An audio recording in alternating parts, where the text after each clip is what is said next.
I try to always keep the mentality of millions of people listening to every show I do, where in actuality, I may have 3 people that are listening or watching. But I take the same approach that I have millions of people because I want to make sure I take my job seriously. Hey there, welcome to Making a Man, the podcast where we dive into the stories and lessons that shape young men today. Whether you're raising a son or you're just curious about learning through a young man's perspective, you're in the right place. I'm Kevin. I'm Axel. And together, on each episode, we're going to bring you insights and advice to help guide the next generation. Let's go! Oh! Hello, everyone. Today we have Mr. Justin Kutcher, and he's excited to have him on today, and he's going to tell us about some stuff. Yeah, he's going to talk to us about his journey, but before that, Justin, I asked you to come on because it's been about 6 months ago. Axel and I were sitting down, and Ax was like, we were watching a game or something. He's like, you know, Dad, I think I really want to be a sportscaster or a broadcaster. And I was like, you know, I know a guy who's pretty good at that, who has a pretty interesting career and could teach you a thing or two. So I appreciate you making some time for us to come on today. And you've had an amazing career between college football, NFL, Major League Baseball, golf, and a host of other sports. You've been the voice behind some really cool games, and you've had a great career, and you've had some legendary mentors as well that I'm sure that you've learned from. So before we learn more about you, I think Axel always opens it up with that question about tell us about your journey. Before you do that, I'm going to start the shows from now on this will be the first time we do this. But just if you could go back to when you were Axel's age, say 12 or around that age, if you could give one piece of advice to yourself back then, what would it be? Good question. And thanks for having me on. This is it's really cool. Axel, your dad told me about this, and I said, absolutely, we got to do this. So, you know, it's funny, Axel, I don't know if you realize this or if your dad even knows this, but between my minor league baseball stops, I would go back and work as a substitute teacher and a basketball coach for kids ages 4th through 9th grade. So this is perfect, like right in my wheelhouse. But to answer the first question, what would I tell myself at 12 years old? Truthfully, it's something that I kind of did, and that is find what you're passionate about and go for it. Like if you have a dream, chase it and don't take no for an answer. And when I was your age, this is going to age me right now, but do you know who Magic Johnson is? Okay. So there you go. Nicely done. All right. So I'm guessing, how old are you? 12? Okay. So you're either in 6th or 7th grade, right? Okay. Perfect. I was in 6th grade too. And Magic Johnson, news came out that day that Magic Johnson tested positive for HIV. I was doing the chain gang on a football game. When I got into the car with my mom after the game, I heard the news on the radio, and I was distraught. I couldn't believe it. And that night I went home and I laid down on my floor and I wrote like a newspaper article about Magic Johnson being diagnosed with HIV. And that was the first time I ever did anything with journalism. And it was at that moment, I always wanted to be a professional ball player. Unfortunately, I don't have your dad's size, and I was never going to be that tall. So I had to figure out something else to do. And that one day in 6th grade kind of sparked something in me. And that's what I did. I followed a dream. I don't know why it worked out, but I've been living a dream ever since, and I kind of don't want to wake up from it. It's really good advice, Justin, of find something that you're really passionate about.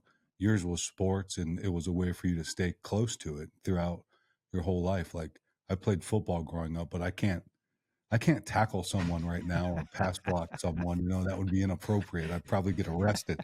But you're able to do something and be close to something near and dear to your heart that was there when you were little. So that's really good advice. I appreciate you sharing that. Yeah, thanks. You want to open it up, Ax? Oh, yeah. Obviously, you probably had a great journey from being a kid, but could you tell us about your journey from being a young man that led you to where you are right now? So it's sad because I still think of myself as a young man, but I know I'm not. So I'll go back in the Wayback Machine and try to figure this one out.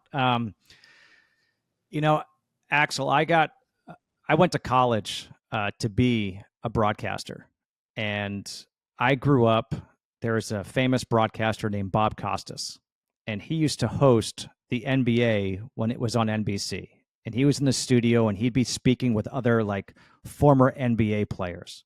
And I thought that was so cool. I was like, man, could you imagine having a job where you're like with former professional ball players and just talking about the game? That'd be amazing.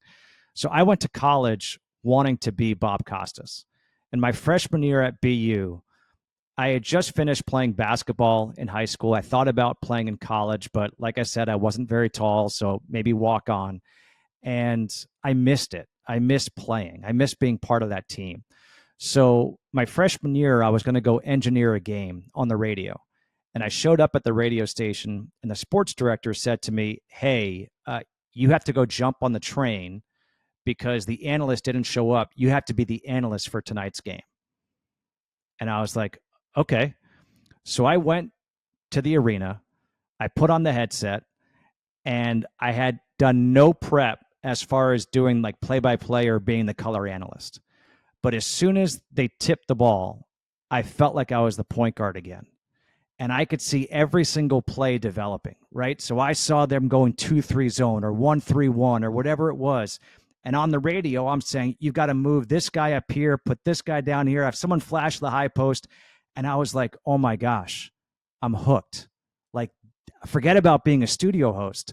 I want to be a play-by-play announcer, because for the first time since my last game in high school, I had that rush. I had that adrenaline. And I was like, this is it.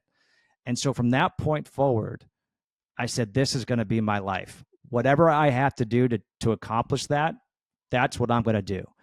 And I just dove headfirst into the student radio. I became the sports director my junior year. I had internships throughout my college career. My first year in college, that summer, I had a crazy good internship with a place called sportsfanradionetwork.com. My first day on the job, they put me in this like corner, which was a radio studio, and I'm typing away, and they had TVs on. And for some reason, I guess it was a Wednesday. Why I began on a Wednesday, I have no idea. But the Yankees were playing at noon that day, or 1:00. And I was like peeking over to try to see the game. So one of the guys took the TV and tilted it towards me. And I'm like, this is unbelievable. Oh my God. So I went, I did that. And he said to me, he goes, hey, we're going to send you once a week to Yankee Stadium or Shea Stadium to write an article for us. And I'm like, oh my God, this is the best. So I did. You got to do this at your very first internship. This was my first full internship. Yep. Yeah, that is such a cool assignment. Yeah, it was crazy. I mean, they saw my passion and they trusted my writing, and they said, go for it. So I did that. And when I went back to school that year, their NBA beat writer left. If you ever watch the Dan Patrick Show, he's on that show now. He's the guy they call McLovin. Yeah. Yeah. Andrew Perloff. So Andrew Perloff left. And I said to my old boss, I'm like, hey, if you guys need an NBA writer, if you get me a credential to the Fleet Center where the Celtics played, I'll go write an article every week. And they said, sure. So every week when I was a sophomore in college, I would go to a Celtics game and I'd write a story on the visiting team. So that year, I got to interview Charles Barkley, which I freaked out about. I called my dad from a payphone. I didn't have a cell phone. And I said, Dad, I just interviewed Charles Barkley. And then I got to interview Vince Carter at the height of insanity. Kevin Garnett shook my hand. I couldn't even see my hand. His hand was so big. And it was just this unbelievable trip where all of a sudden they were playing the New York Knicks, the team that I grew up cheering for. And I'm sitting next to the sideline reporter for the Knicks. I introduced myself to her, and she says, do you have an internship for the summer? And I said, not yet. And she goes, do you want one? I said, I'd love one. So she gave me her number. I called her. She got me an internship with MSG Networks. My first day on the job, it was the Knicks Heat playoff series. I was no like, way. this is, I mean, it's a dream come true, right? Like I'm running back and forth with tapes. I'm logging the game and I'm getting inside Madison Square Garden. It was crazy. But that year I worked with Tim McCarver, who was the baseball analyst on the Fox national games. And I worked with him for the Fox 5 local games. So when my last game with him, I went up to him and Bobby Mercer and I said, guys, I just want to say thank you for everything this year. And they said, well, where are you going? I said, I have to go back to school. And they said, well, we still have a third of the season left. And I go, I still have 2 years of college left. So unless you want to give me a job, I got to go. And Tim said, where do you go to school? I told him Boston. He goes, do you want to work when we're up in Boston? How about the national game? I said, yeah. So I did that. That led to me working with Joe Buck for the World Series that year. And that led to one thing led to another, to another, to another. And next thing you know, I'm doing stats with Joe Buck and Tim McCarver for 6 or 7 years. And those guys became my mentors. Incredible so mentors. It's just crazy how it works out. My first job, I got paid $500 a month. My rent was $465. If you want a good diet, I highly recommend living off $35 a month. You'll lose weight quickly. And you like ramen? It just, I never thought about it. I just loved it. Yeah. Because you were passionate about it.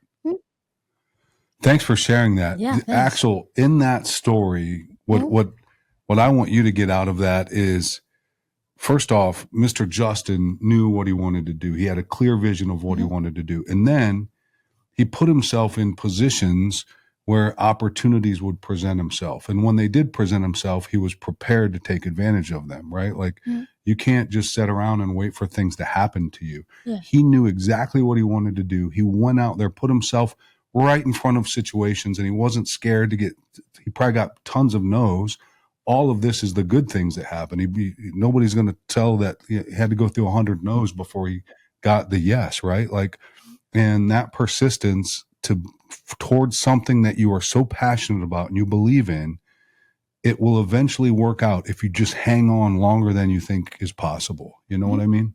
So thanks for sharing that. That was a great lesson for him. Yeah, and me. And that's a great point by your dad. It really is.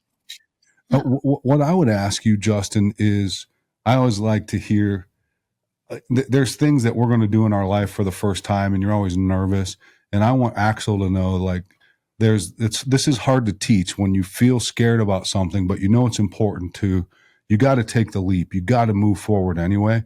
And I bet there was one point, like your first big assignment where you're like nervous. Could you talk us through that, how you got through it, and maybe talk us about that situation?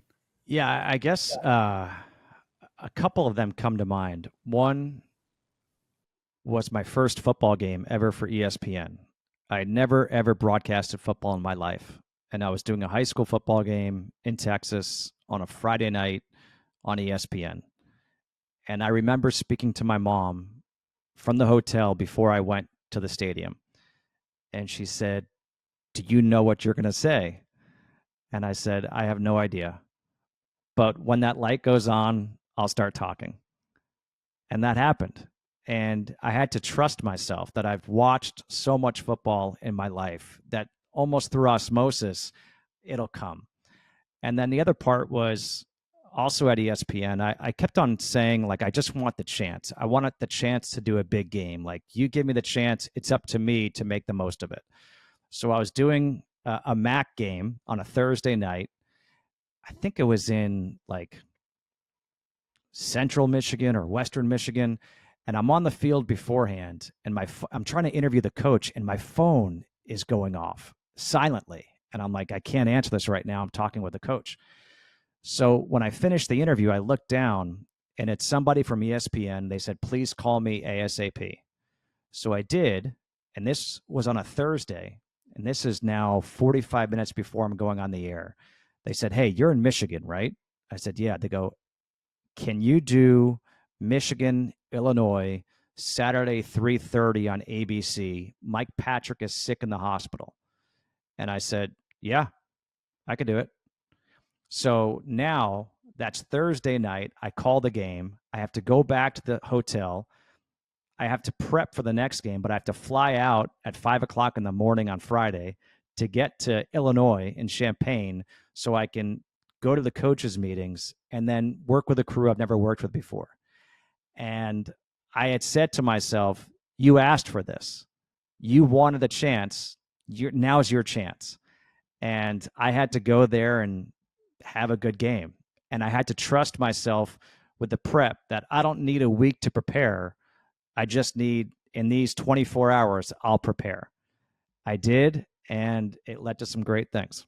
That is such a great story. It would have been so easy to say no, right? Like you're nervous and you're like, I'm inside. There's always that little voice in your head where Mr. Justin was probably like, I'm probably not prepared for this.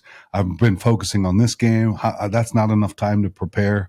But he did the opposite. He did what his heart and his gut told him, like, just say yes and go do it, and good things will happen. So thanks for sharing that. That's important. Thanks. I got a little story. Like, we went to the Cavs game. Yeah, he's a Cavs fan. All right, I respect that. Yeah, but when I was there, JB Bickerstaff, the coach of the Cavs, I was like, yo, JB, can I get your autograph? And he was like, yeah, sure, after the game. Yep. And after the game, never happened. It never happened? They lost, though. He wasn't Was that his first loss this year, or was this last year? No, this was last year, yeah. Okay. I want to go to a Cavs game this year. Yeah, I think we might. Yeah. So what I will tell you is this. If you want an autograph, it's either before or after the game. They can't sign during the game. Mm-hmm. Like, they're not allowed to. Yeah. But JB Bickerstaff's a really good guy. And I think probably it was because he lost and he was caught up in the moment and he just forgot about it. But I bet you he would sign for you. Yeah, he seems like a good guy. Because I asked him, like, during the team warm-up, and he was, like, talking to all, like, the offensive, like, yeah, he was coaches. Getting ready for the game. Yeah. Yeah. All the like team assistants. If you go early, like before the teams are there for like the official warm up, that's when they'll sign. Yeah. Yeah, that's a good call. What would you think would be one of the funniest stories that happened to you on the job? Okay.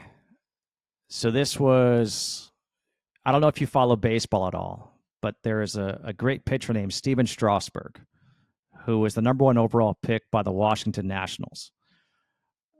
Steven Strasburg, when he was in college, he was an absolute phenom. Like, people were raving about him. I was lucky enough where I got to call his only ever NCAA tournament start.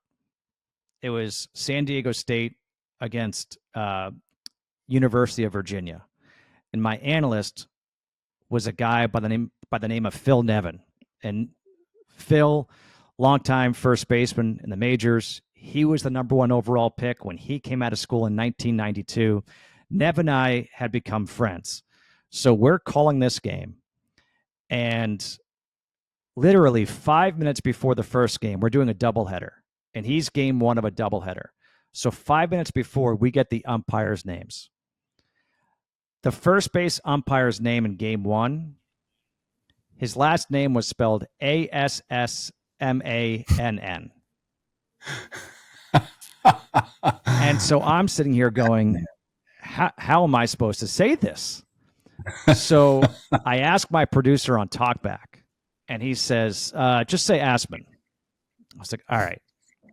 So I did the umpires at first base, Kevin Asman, whatever.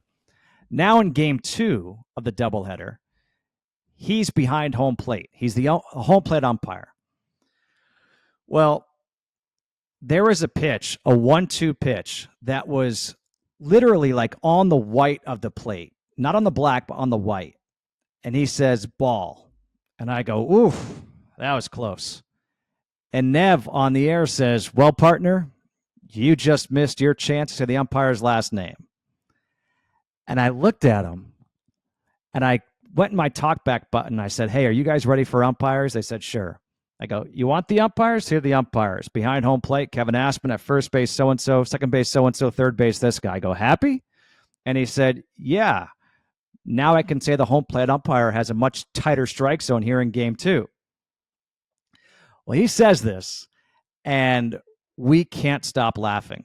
But we're not allowed to laugh on the air from this comment. So we have to, there's a button that we all have that's a cough button, and that mutes us. Okay. So we are literally muted for 30 seconds. Neither one of us can talk. Nev's laughing. I'm laughing. My producer from game 1 is right behind me. Another former Major League Baseball player is right there, and we're all dying. So after 30 seconds of dead air, Nev takes his finger off the cough button and he just goes, he couldn't talk. So another 30 seconds went by without either of us being able to talk. And I'm just looking over at him like, I hate you. I can't believe you did this to me. But a minute went by without us being able to talk. And my best friend from college called me, left me a voicemail, said, hey, watch the game. Great job. But why was there 30 seconds of dead air? And then I heard Nevin just like groan. So that would be the all-timer for me. And because of that, here's a lesson. All that experience with Nev, he and I are really close friends to this day. That is a great story. It's like when you you can't laugh. Like if you probably do that at school sometimes, so much, and then your buddies start giggling, and it just keeps going. It becomes from there. Contagious, and like nothing you can do to stop it. Because the minute you're ready to speak, you think about what just happened, and you start laughing again. Yeah, that is great. Thanks for sharing, Justin. Yeah, thanks. I want to ask you something.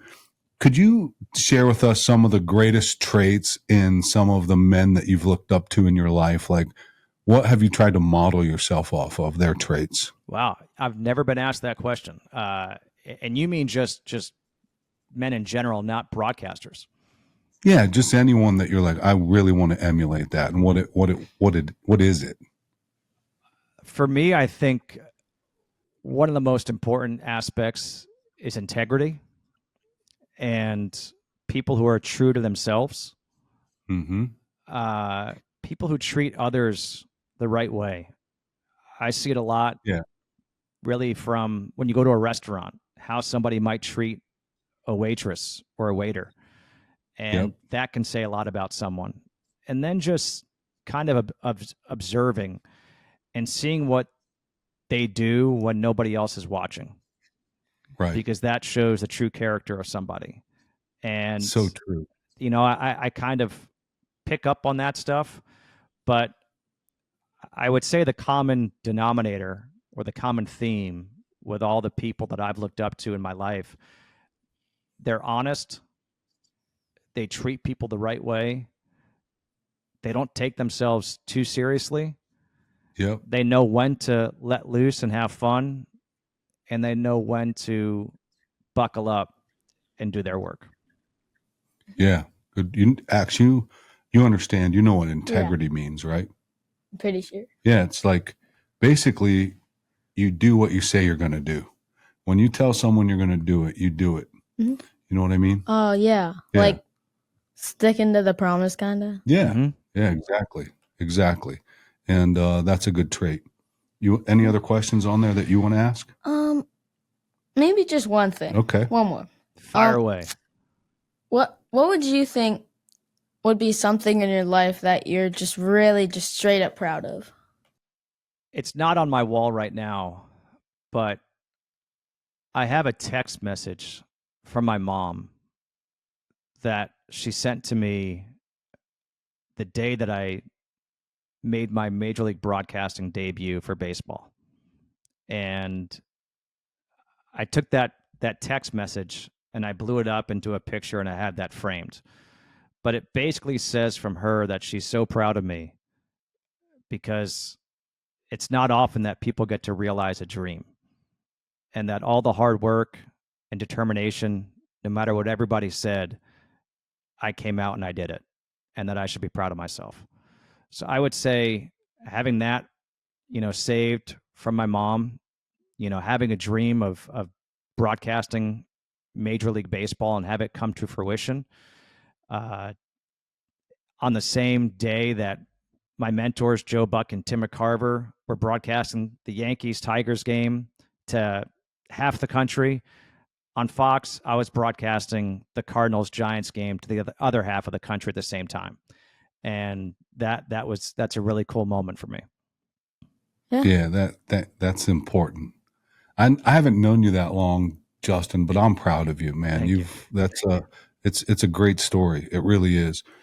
You know, this comes back to the beginning when Axel said he wanted to be a sportscaster, or he was thinking about it. What would you tell someone like Axel, or just a young person in general that's interested in that career? What should they do now? What can Axel or someone his age start doing that can help them prepare? I think doing this right here, the podcast, is huge. Yeah. I'm about to start one myself, so you are already ahead of me, and I'm jealous. I need to pick your brain on how to make this thing as smooth and efficient as you guys do it. But we're still clunky. We're still figuring it out. But my message is always, when somebody wants to go into broadcasting, especially sports broadcasting, but really any type of broadcasting, make sure that you have a passion for it. Because if you don't, you're going to grow bitter really quickly. So when I started out, kind of like I told you, I was working every night, every weekend, every holiday, making $500 a month. It's not a lot of money. And people that I graduated college with were not working every night, every weekend, every holiday, and they would make a lot more money than I would. But for me, because I loved it, I thought I had the greatest job in the world. It didn't matter how much money I made. It was how happy I was doing it. So if you have that passion, then you got to go for it. If you have that passion, I would say don't stop playing the sports right now. For me, I played sports all the way through high school. But if sports aren't your forte, if you'd rather broadcast or write about them, do that. Have a podcast, have a blog, start writing for your school paper, start broadcasting on the school radio station. If they don't have a radio station, start one. Just by doing this, having it stream on the internet, that's what you have accessible to you now that maybe I didn't growing up. But you could make what you want out of pretty much anything now. And that's what I would say. And while you're doing it, I try to always keep the mentality of, I've got millions of people listening to every show I do. Where in actuality, I may have 3 people that are listening or watching, but I take the same approach that I have millions of people, because I want to make sure I take my job seriously. And I want the people that I'm broadcasting to know that I am taking this seriously, that I respect what they do. I hope they respect what I do. So when you're a young man trying to make your way into that working world, there are going to be people who laugh at you or think you're crazy. Say, yeah, you're right, I'm crazy, but I love what I do. And you do it respectfully, they're going to end up respecting you. It's great advice, Justin. That is so good. And we were watching some on YouTube, some of your prior games just to watch. And the one thing I thought about is, like, that looks so much fun, and it looks like such a cool job. And you and I talked a little bit about this last time we were together, but I don't think people appreciate the preparation and everything that goes into it. They see, wow, Justin's really excited, he's talking about this game. But leading up to that, so many things had to happen. There's a whole team behind you. And I don't know, it's a lot of work, and people just think I think, at least I did. I just thought people come, have a headset on, they come in, sit down, and they're like, hey, welcome to the game. And it just goes. But there's so much work ahead of that. Yeah. And I think you see it really from athletes who try to become broadcasters. There are only a select few who, when the light goes on, they're great right away. But everyone thinks, oh, what's so hard about this? I'm just talking football, or I'm talking baseball, or talking basketball. But when there's somebody in your ear counting down or talking to you at the same time you're trying to form a sentence, all of a sudden you're like, this is more difficult than I thought.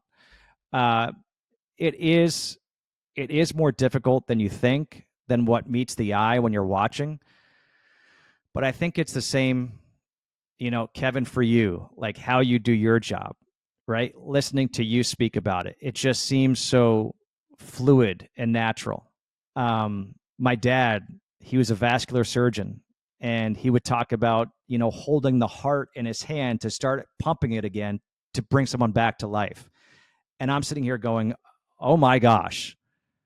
And he's like, it's not that big of a deal. I'm like, no, Dad, it is. Like, you just saved somebody's life with your bare hands. And he's like, it's just what we do.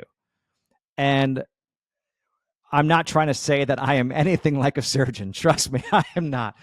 But when people come into the booth, I try to describe it as controlled chaos. There's all this stuff going around, but for me, it's totally organized. And I think that's the case for anyone. I think it's the case for your dad. I think it's the case for my dad. From the outside, it looks so hard. When you're in it, it feels so natural. And maybe that's when you know you're actually doing the right job. Yeah, thanks for sharing that. Thanks.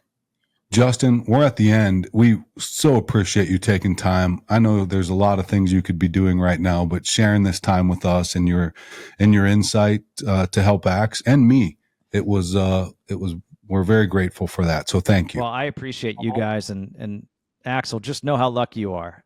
Cherish these moments, doing this with your dad. I will say that for me, my relationship with my dad changed for the better when I was in 8th grade. And I did my math homework every night with my dad because my math teacher wasn't very good. And my dad is a really good mathematician, and we worked every single night on my math. That stuck with me. It changed things for me. This is a really cool thing you guys are doing. I applaud you for doing it. Keep it up. Thanks, Justin. We appreciate you. We'll see you soon. Absolutely. All right. Good job, Axe. That was a pretty good one. Thanks for joining us today on Making a Man. If you found value in today's episode, don't forget to subscribe and share it with others. Together, we can keep inspiring and guiding the next generation. Thank you. See you next time. Oh!